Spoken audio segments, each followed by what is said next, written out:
Hey there everyone, it's Bob Martin, the RCSubGuy with the NautilusDryDocks.com, and want to share with you a boat that's a little bit more my size.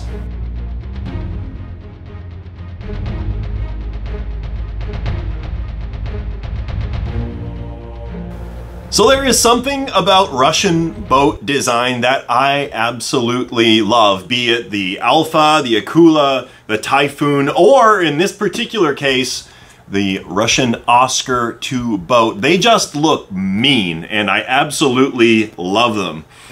This particular boat, as I mentioned, is the Oscar II class submarine, and this is an ICBM launching boat. These hatches on the side of the ship open up, and it fires the missiles out at about a 45-degree angle. I want to give a little bit of a shout out to Kevin MacLeod, who does all of the electronics for the Nautilus Dry Docks. He built his own Oscar II, and his actually fires ST's model rockets out of those areas. Super cool.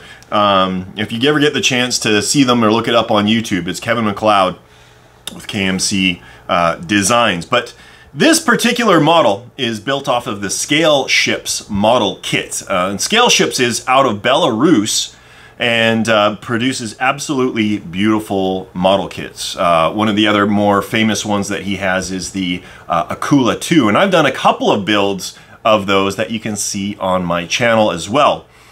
Unfortunately, right now, if you're looking at this boat and saying, I absolutely need one, you can't get the Scale Ships boat here in North America because of the issues going on overseas right now.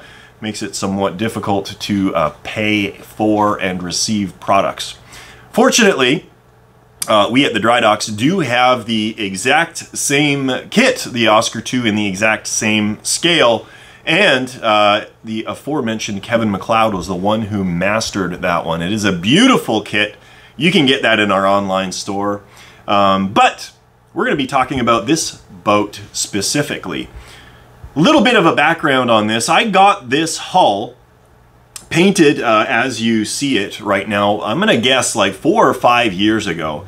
At the time, I didn't have the time to work on it, to build it, to complete it. And offer it as a finished model. And so I sold it just as the hull to a gentleman back then. Years and years went by, and I was finally reached out to a few months ago by the same individual and asked me to finish it out. I was pretty excited about it because, as you can see, it is a beautifully painted and weathered model. Now, back then I didn't really have a chance to go into it in detail, and when I got this on the bench, we discovered just what was in store for us. So really the things that worked the best were these propellers. They spun really nicely. There's beautiful brass props on the back. Unfortunately, that's kind of where all the good news ended. All of the linkages were not good at all. The throws were terrible. They were binding. It didn't work very good at all. To make matters worse, due to shipping damage when we got it, the entire tail was broken off of the boat. Seams were broken, there was cracks. The sail was broken off. It had been permanently glued previously. It was all snapped off, and the gel coat was all cracked and everything. So it was not a good situation. Fast forward to now, we made all of the necessary repairs. We did not elect to repaint the boat because it is a serviceable paint job right now, and the previous builder did a really good job in painting and weathering it. So we did the best that we could to join the sail up here. You can just see a little ring around the outside of it there, so you have to look pretty close. From a distance, you absolutely can't see it. Fabricated periscope system, and 2 of these are actually functional, as we will get into here a little bit later on. We got some fixed forward dive planes that we fabricated as well. And then to power everything, we hooked up the owner with one of our new version 2 watertight subdrivers. So this is our 300 series subdriver version 2 with a 3 3/4 inch ballast tank. This is about, if I remember correctly, exactly 6 inches in overall length, which may look small for a boat of this size, but actually this amount of capacity for the ballast tank is exactly the right amount to go from full surfaced waterline to fully submerged. Works really well. We're excited about it. Let's take a closer look at the cylinder. We're started at the front. So we have a servo in here. Now this is not our standard setup. We did elect to do a side-mounted mini servo in the front that runs through a bellows seal. So this is not our standard end cap. Our standard ones have two full-size servos going through cup seals in the front.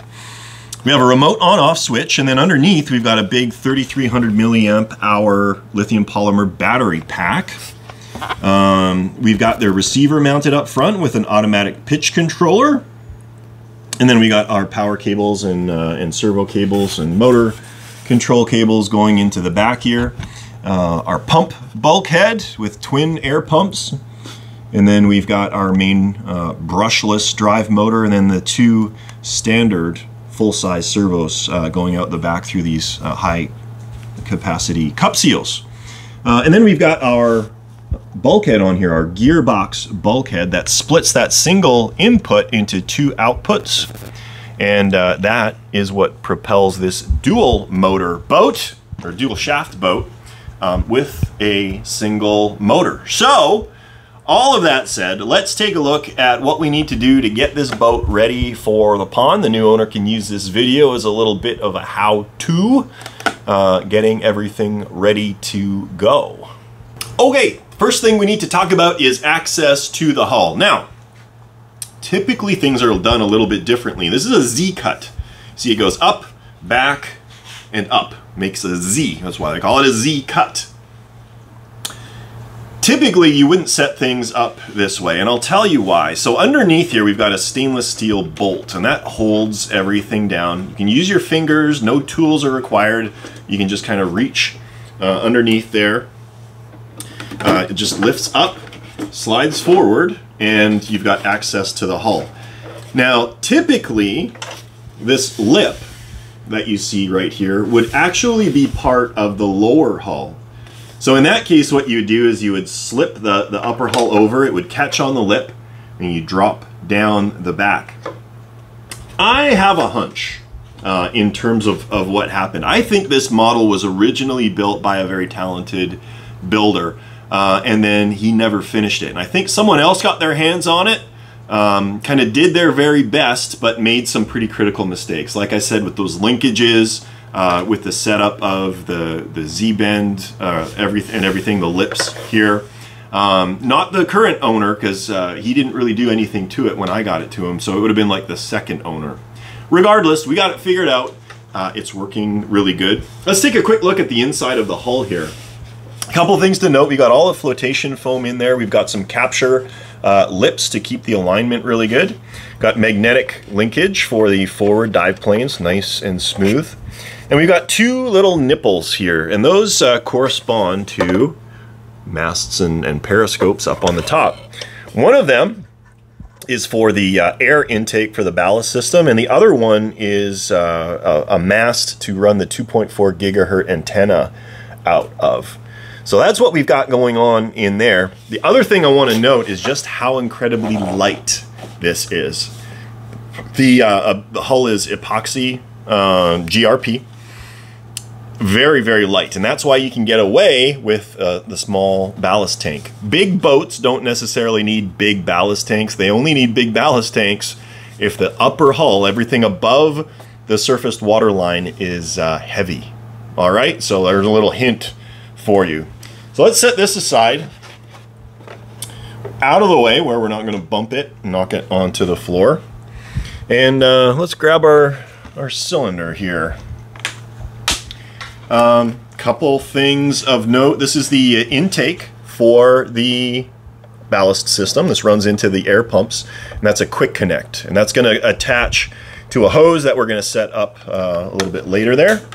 We have our 2.4 gigahertz antenna And then we've got our test hose. And this is for testing the watertight cylinder to make sure there's no leaks, which you're gonna do each and every time before you install it in the boat. All right, so you're gonna put this in a bathtub or a pool, blow into this tube and look for leaks. Do that before every outing to the pond. And we're telling you that because we've learned many, many, many hard lessons about what happens when you don't do that. Okay, we're gonna set this in place. So this is gonna sit just on this lip here right now. And you got 2 drive shafts. And this is the hardest part of everything. We're just going to set these, wiggle, wiggle, wiggle, wiggle, wiggle. I got it, good. So that is now the drive shafts are nestled in place. Magnetic linkages snap into place. And if we align this nicely, we've got 2 little hold down clamps. And they got some foam in here, so it really does capture this. We made some little pockets for the stainless bolts so you never really lose them. You can tighten these down by hand. It might not hurt to have a wrench with you to really torque it, but it doesn't need to be exceptionally tight. It's really got a pretty firm grip on the cylinder, and that's what's stopping it from moving once it's in the cradles there. So we've got this out, we've got our antenna out. We're just gonna thread this test hose through these holes so it stays out of the way when we put our upper hull on. Now that we've got this all in place, this would be an excellent time to test the functions of the boat. So we're gonna turn on our radio, make sure our throttle is centered, take our remote key fob, and that's a good sound. That was the audio check of the electronic speed controller. All right, various functions. Let's take a look. We have our rudder. So we got 2 lower rudders and 1 upper rudder. It's a really unique setup inside, and it can be a little bit challenging for some people to rig up those linkages. But you got 2 lowers, 1 upper. They're obviously all moving in the same direction there. We got stern plane override down and up. And those are on an automatic pitch controller. You can see those moving. And we've got our throttle. That's really, really smooth.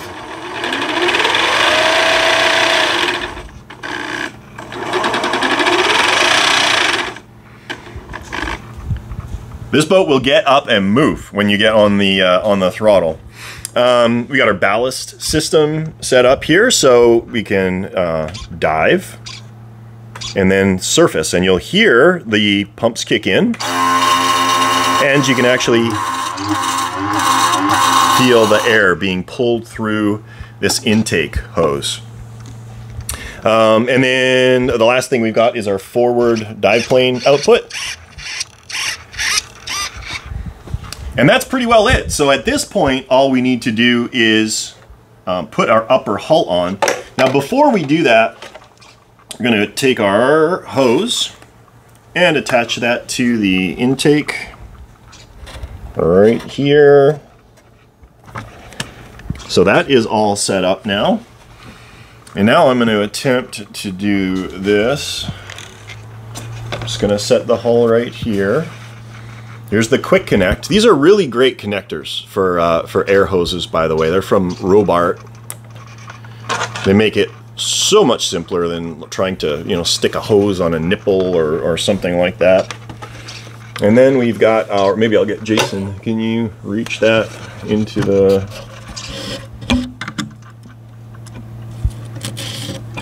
there we go.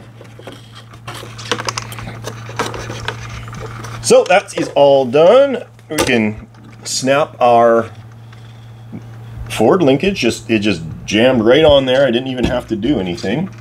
Drop the hull down. Make sure that things are kind of halfway lined up before we get down there. And once that's in place, this just slides back, this rear lip. if I can. Where are we here? So that's back. This is flush. Sides are flush. The bottom is flush. Now we're going to take our bolt and we'll find the hole, and then this screws in quick and easy. Now I'm not going to finish doing that. All right, and the last thing, we're going to take our little aluminum tube for the antenna, and once this, there we go.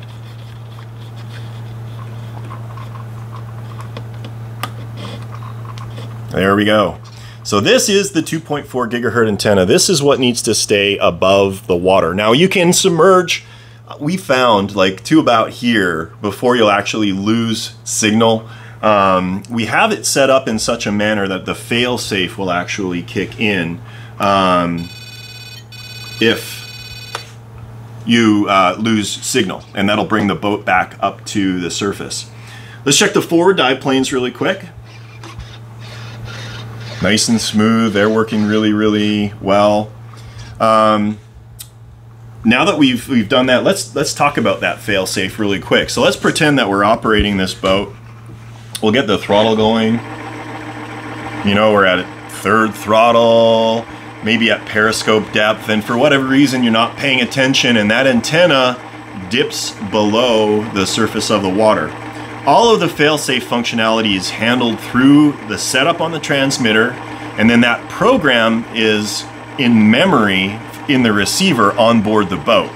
So if we fake that loss of signal by turning off the radio, we have it set up so the forward dive planes will go to full rise, the throttle will stop and the pump will kick on, and the stern planes will go to full rise as well. All right, let's simulate that loss of signal right now. So up, up, off, and pumps on.